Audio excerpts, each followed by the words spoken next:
Welcome, everybody, to Casting for Two, the official podcast of me, that random guy named Chris, who has his voice... who has his voice back. I'm back, baby. And I got a great episode for you guys today. Do I have anything to talk about before I get into the guest? Saw Fantastic Four, the new one. You know, I gotta say, I enjoyed it, but I know that's not saying a lot because I enjoy a lot of movies. But the beginning really felt great, and then it felt like it went straight to the end. So I gotta have Brian James on, and we'll talk about it. And it's some more in depth. Probably, I'll just be like, yeah, I enjoyed it. Whatever. Anyway, I'm done wasting time. I need to get into today's guest. My guest today is the very beautiful, talented writer, actress, producer, Karolina Sivas. And she has a web series called Broken at Love. There's 2 seasons right now, and she's shooting the 3rd season right now. But I recommend going on YouTube and binge watching all of them because it's a great like a romantic comedy drama, all that good stuff, and it's right up my alley, and I think it'll be right up your alley as well. And Karolina, I had a great chat. She's going to be on many times. So, yeah, let's just get into this episode. I want you to hear it. So sit back, relax, and you know what? I think, Chris, can you cue the music for me, please? And thank you.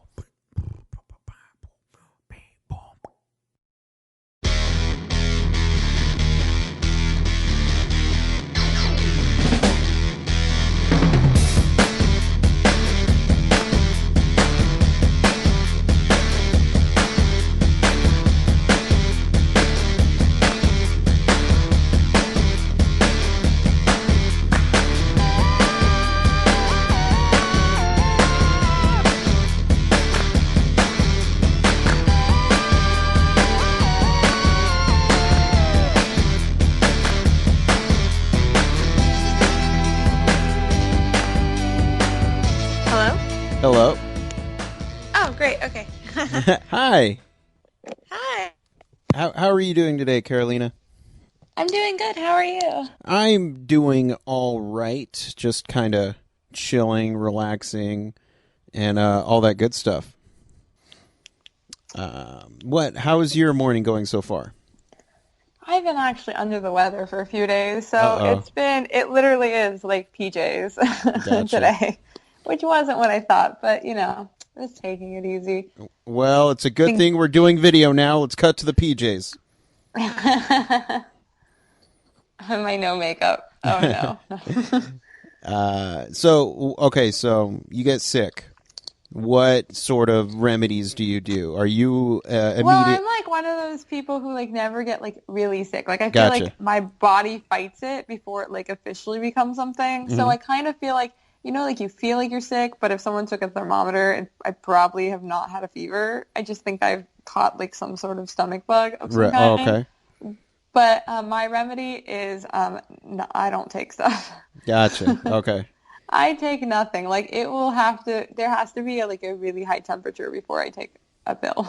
Gotcha. Okay. I know a lot of people, a lot of my friends that are like that are just, but they'll be actually sick, where they don't look good. They get pale, clammy. The orange juice, vitamin C.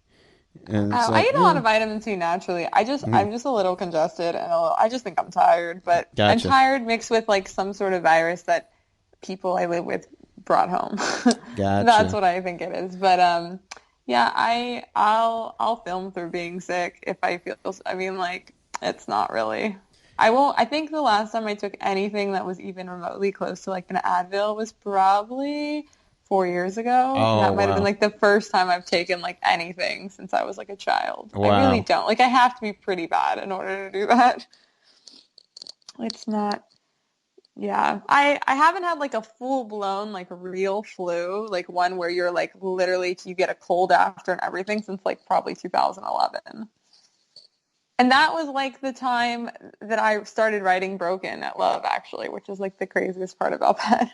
I like had the flu and was going crazy because I literally couldn't do anything for like 2 weeks, and I started deliriously writing the first few episodes of the series ever. So can't So be a bad thing. yeah, so something good came out of being sick. So I'm not telling you to get Yeah. sick at all, but if it Well, happens, you can, you have a start writing again. exactly, just get the computer and just go crazy.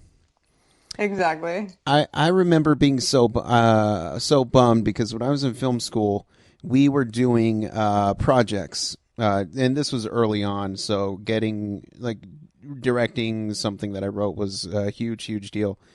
And it was down between two scripts, mine and my buddies, which was a bit funnier, lighthearted. Mine was a bit more dramatic that made no sense. And the only reason Dramatic is better. the only reason why I wanted to do it is because it had a scene of me crying, and That's the best. I knew I could do it, but everybody else didn't think so. And plus, I wasn't in the acting program; we were in the directing screenwriting program, so nobody had faith in me. The nice thing is that I got sick as we were doing that project, the funny, lighthearted one. Hmm. And I go, oh wow, my eyes are tearing up, and I just kept crying through the entire production, and everybody thought I was a really good actor. And I'm just kind of sick right now, but I still could have nailed that project. See, yeah, you got to use that stuff sometimes. Like, whatever. Usually I find that if I'm super happy on set, Uh like everything's going well, I could cry really easy. But if I'm super stressed, Yeah. I'll be too stressed in order to like emotionally be, it's weird. I have to be in a good place in order to like do emotionally damaging material. Right. Right. That's like the trick, which is That- weird, but yeah. I know what you mean with the whole crying. I can only now that I'm older, I can only do it once, and that's it. But I do have to think of.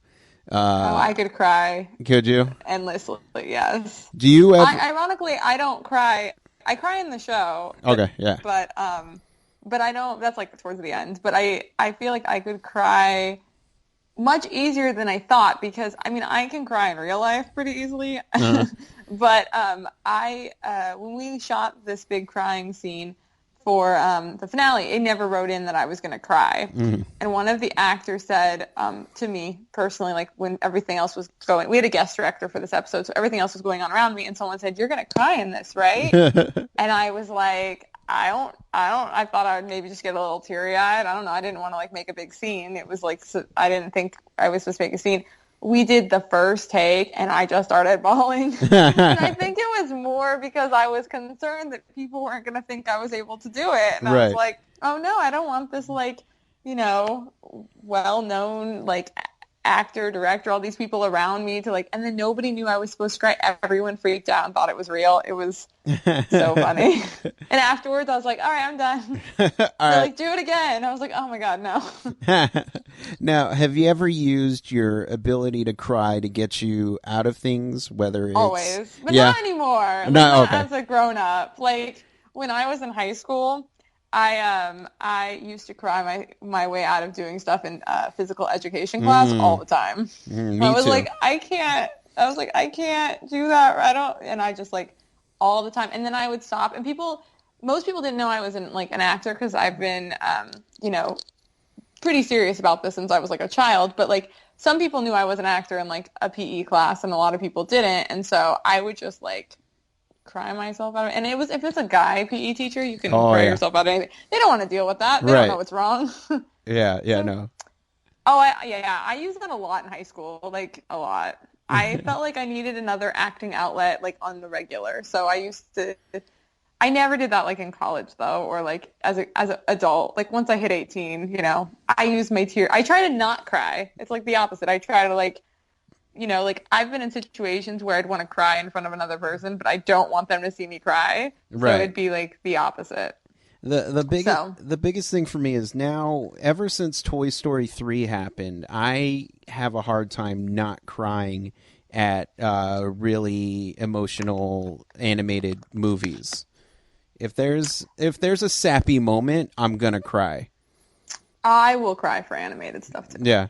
Yeah, I it's will cry for like, I mean, I will cry if like a dog dies in a yes, movie, but it's yes. fake. I mean, the dog's alive, but Right. here I saw him, I was just like, yeah. I watched my dog, I think it's My Dog Skip. I don't know what it's called. When I was little, that was like one of the first like movies I saw. I think it was the guy from Malcolm in the Middle.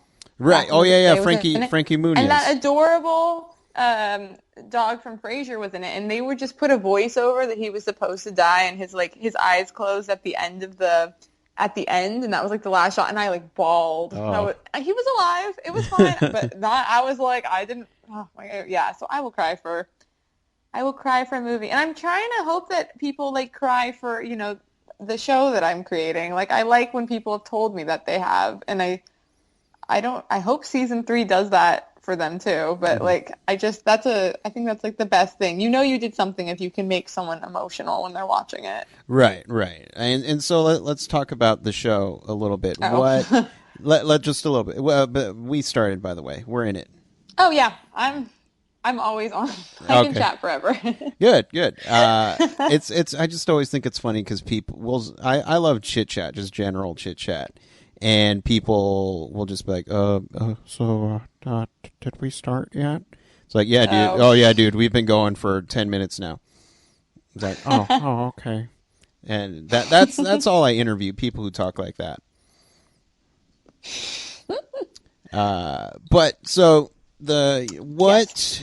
what we know why you wrote the web series because you were sick, but was That's actually not okay. Well, I was sick, but did I tell you why I was sick? no. See, I've got to know more.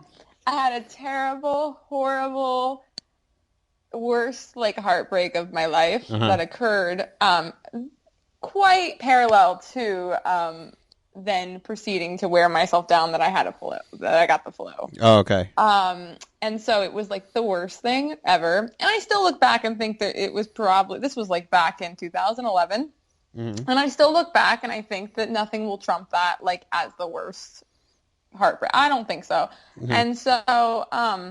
And so it was the worst thing ever for me at the time. And I got mad at myself because I got sick. I also lost 10 pounds Hmm. at the time. And I've maintained to keep most of that off since that happened. So it wasn't just like heartbreak weight loss. I call it college. Like it just helped me get rid of college weight. Right. And yeah, I had already graduated. Not to age me, but I already graduated, and yeah, so it was a very emotionally upsetting time for me, and my solution, thanks to like my mom's encouragement and suggestion, really was to write out my feelings, and I did so by writing out a couple of episodes they were like 5 pages each, 5 minutes. I never really thought I was gonna dig in as deep as the show ended up going or be as long as it was or Hmm. to make a season 3. I didn't think any of that was going to happen. But I didn't like the way that was supposed to be the ending.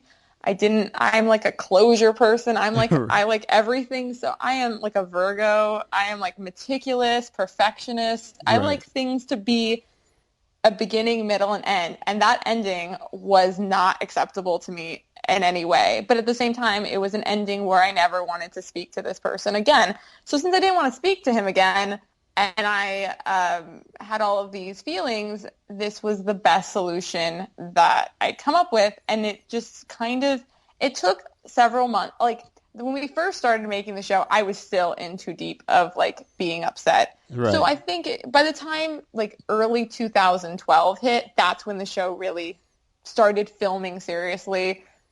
All the material came together, and by August 2012, we premiered it. And I still can't believe all that's kind of happened from the show, or that it's even in existence, or that I even write and say the stuff that I do.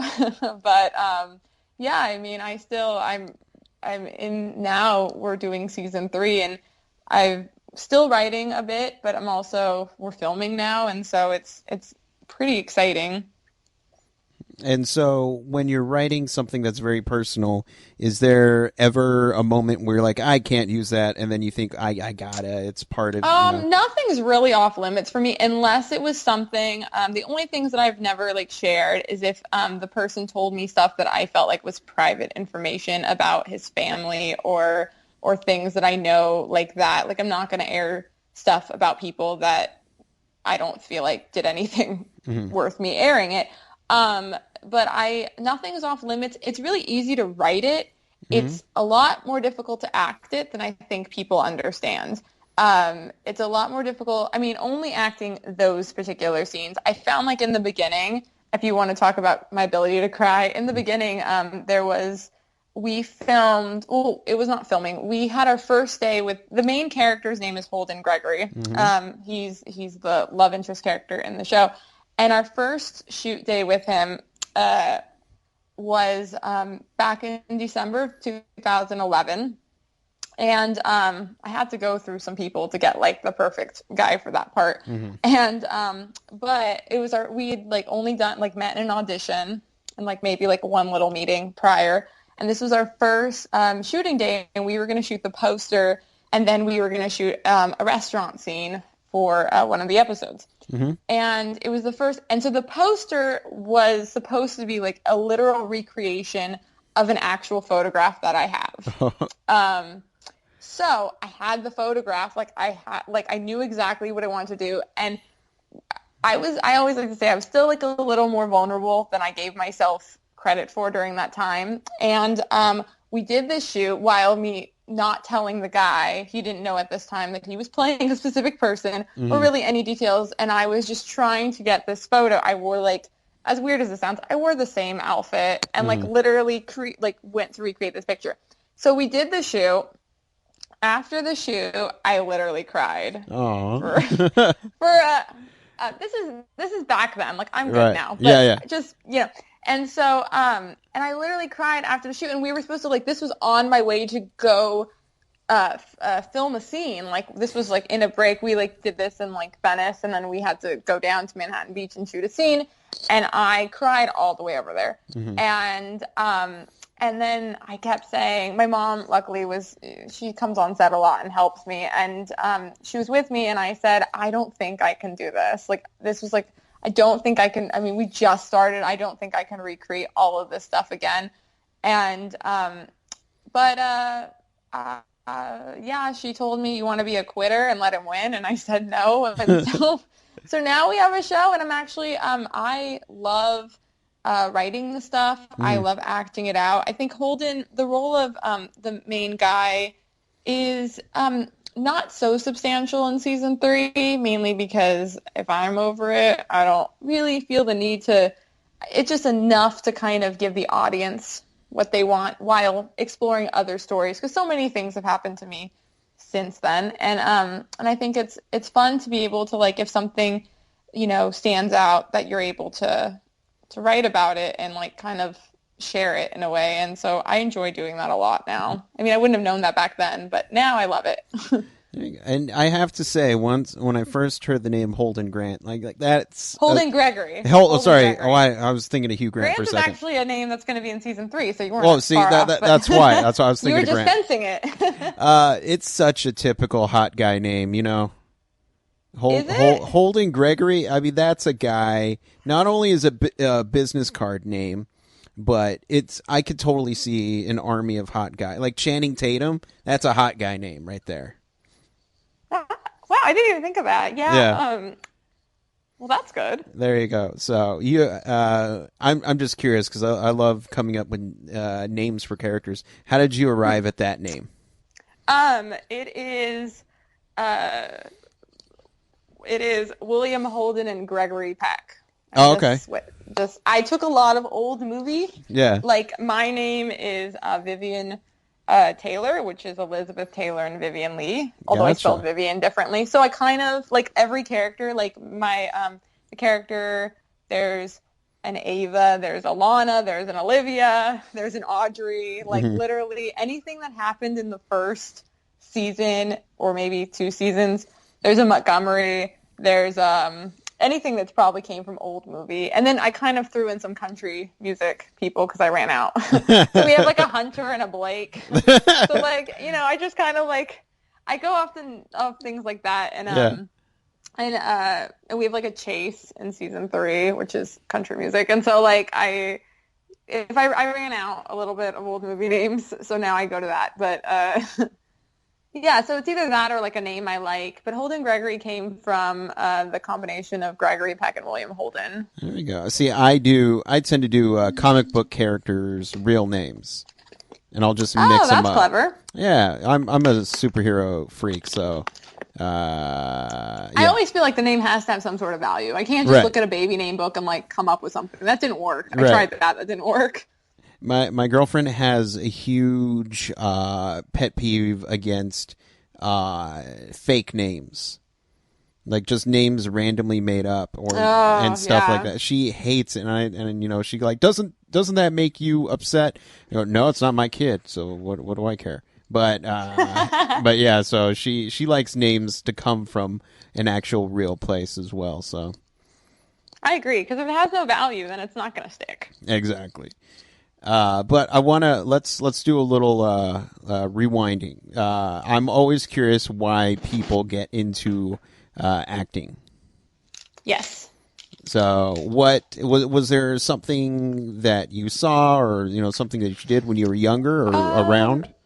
When I was much younger, like elementary school age younger, I Mm. did a poetry contest. Like you do people's like professional published poems, and you recite them for a competition. And it was called oral interpretation back then. I don't even know if they do that anymore. But that was my first time performing and like memorizing something, and I instantly got a lot of positive feedback for doing it. And I said, "Hey, maybe I'm good at this." And so I really gravitated towards it. But even before then, I was a big like TV watcher. Like I loved Melissa Joan Hart. I Yeah. loved all that kind of stuff. And then when I'd watch stuff, I would like to recreate like I was in it. And so I used to always like kind of like anytime I'd play, it would involve me reenacting shows, and I always wanted to be in it, and I had no idea how do you do that. I was always like, Mom, how do I get on Nickelodeon? Like, how do people just end up there? Like, what is this? And by the time I was 11, a professional acting workshop opened in my hometown, and the guy was an actor who was on like In the Heat of the Night and Grace Under Fire, and ended up being our mayor for a time, and he created a workshop. And so since I was 11, I started doing professional acting workshop training, and I kept that up until I went into college with them. So I've been pretty serious. As I told you, I'm a perfectionist and a little obsessive when it comes to things. So the minute I knew that I wanted to do this, I took it like super seriously, and I've been that way ever since. Gotcha. That's cool. That's cool. I was my family's very pro movie when I was growing up. I remember ditching homework to watch, Independence Day or some random movie like that. I spent a lot of time in theaters. Yeah. I think I saw My Best Friend's Wedding like 100 times in the theater. Uh-huh. It's And I was like, wow, this is so cool. I want to do this. yeah. It wasn't the thing that got me the bug in my head. It's funny because I just started working at a movie theater, and the 40-Year-Old Virgin came out, and I just go, wow, people, like, you can just write what you want. I hadn't seen Clerks back then, but it was just 40-Year-Old Virgin was just, oh, I got to get in this. That's good.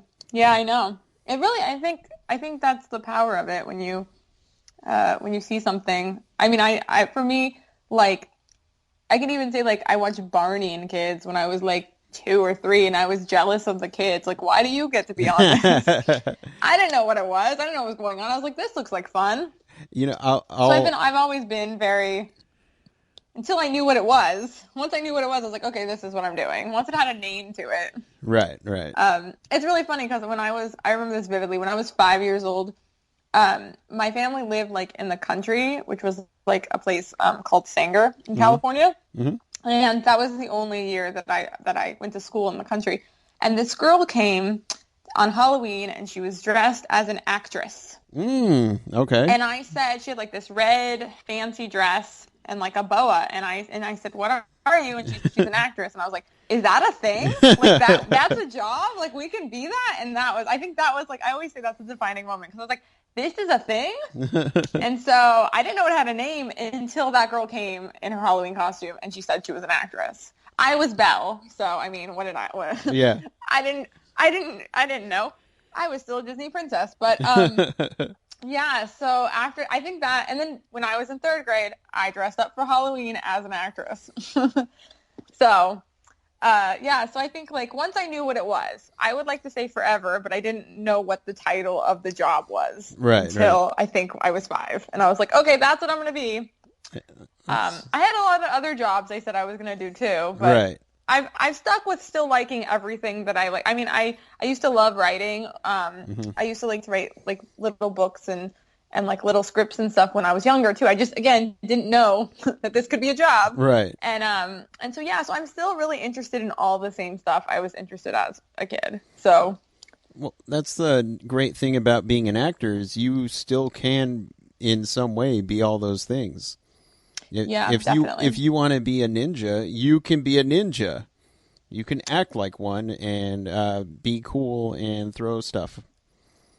I very much like I've always been very big on like using your imagination and all Hmm. those I very much was one of those children, but I'm still very much that way. And I think writing, especially with the show, has given me an outlet to still get to come up with things organically and just I think it's just been a great outlet. So I can just put my energy into that instead of, 100 different things. I like enjoy creating and building on this show that came so long ago, it feels like, because Yeah. 2011 was such a long time ago.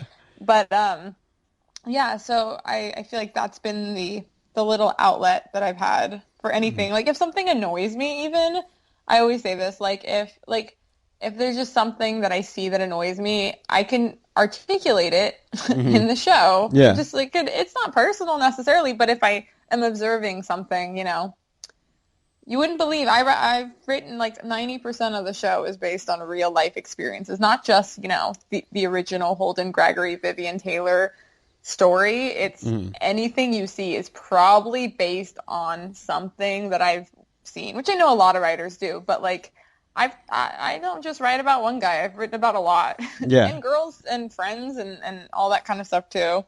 So yeah, no one's off limits. So and that hasn't scared people. There. Do you ever see yourself branching out into writing another project, or is Absolutely. yeah?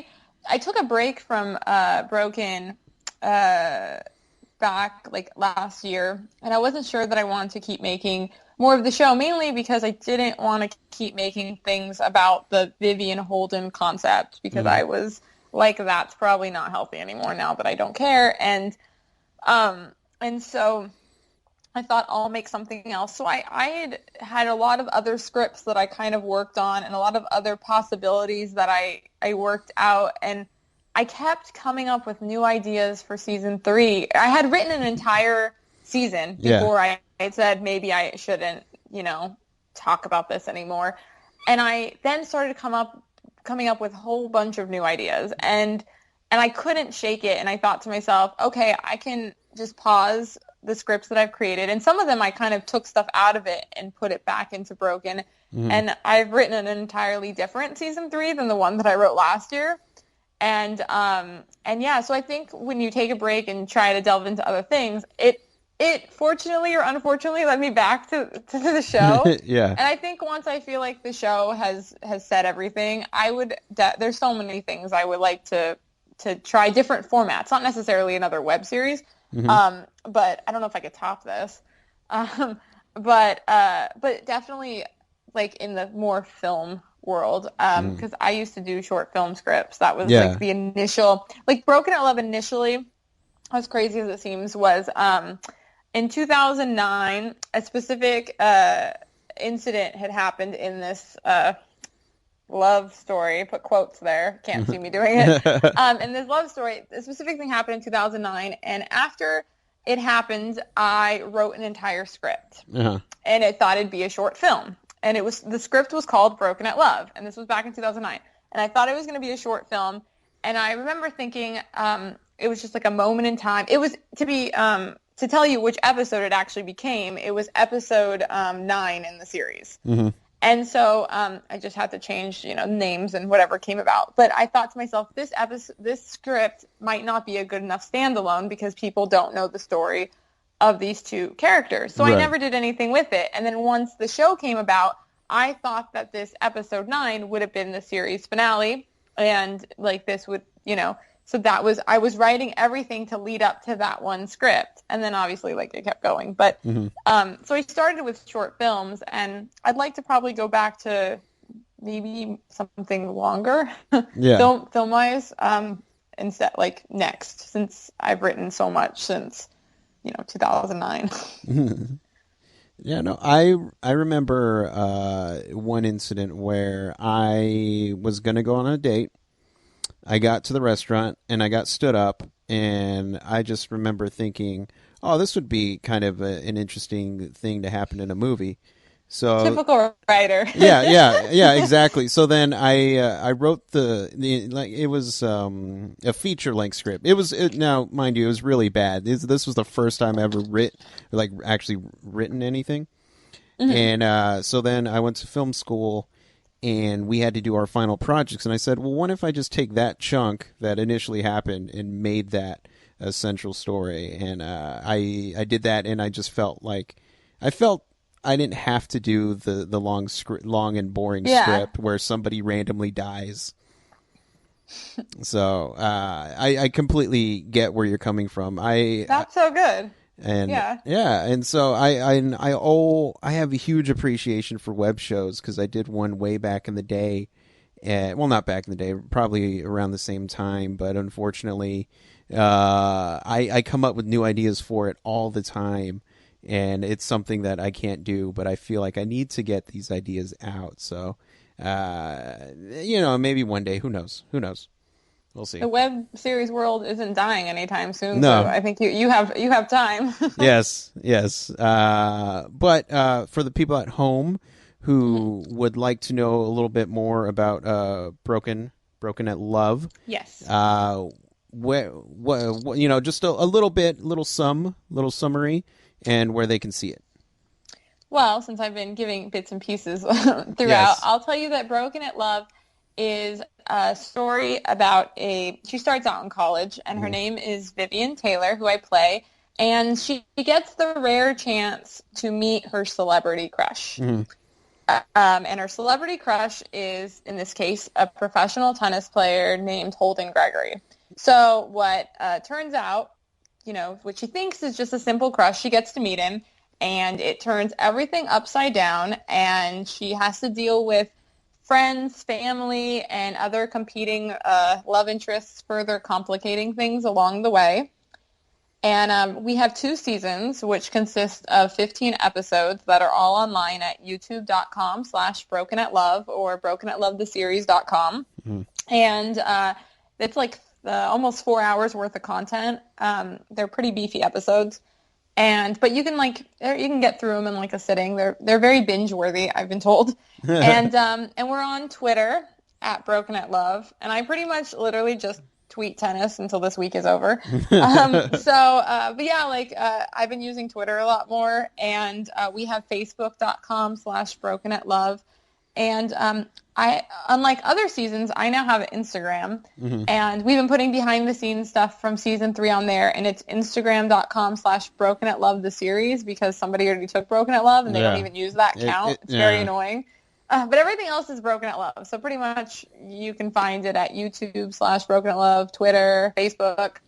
And so it is about, like I always say, that if you met your celebrity crush, it might not be good. So so that's the basic premise of the story. And in season 3 that we're working on now, it's very much it's very much a show within a show, more so than we've ever done, because now it's the journey of making a web series about like what I did. So it's Mm-hmm. really like now we're kind of taking on the web series within a web series concept, and Mm-hmm. it's been really fun. So it's been enjoyable to write too, because there's so much freedom now. More so than I'm not trying to tell anything specific. I kind of can do anything. So yeah. There you go. Now, is there a big since you're not you're more creatively free? Is there going to be a big song and dance episode? I don't sing. No, well, I don't know. That's okay. There'd be plenty of dancing though. Oh, I can okay. promise that, because we always do that. But like, I'm trying to make it like in the show. When I was at USC, I took a ballroom dancing Mm-hmm. class for in 2 semesters, and it was my favorite class Mm-hmm. while I was there. And I put that in like a little hints of it in the show where there's like a ballroom class. So like throughout the show, it's like they're learning to dance, and then the dancing slowly gets better. Yeah. Just because it's more believable that way. Right. And so the third season, I was like, we gotta like actually do like quality dancing now. So maybe, so like I'll give you dance. I can't give you me singing though. Well, what if we got somebody to sing for you? Like maybe I can do it. I'll train my voice to sound more like a We'll lady's go voice. old school about it. I'll be dubbed. Oh Exactly. We'll get. I don't feel like I would ever want to be dubbed. No. Like I feel like I would.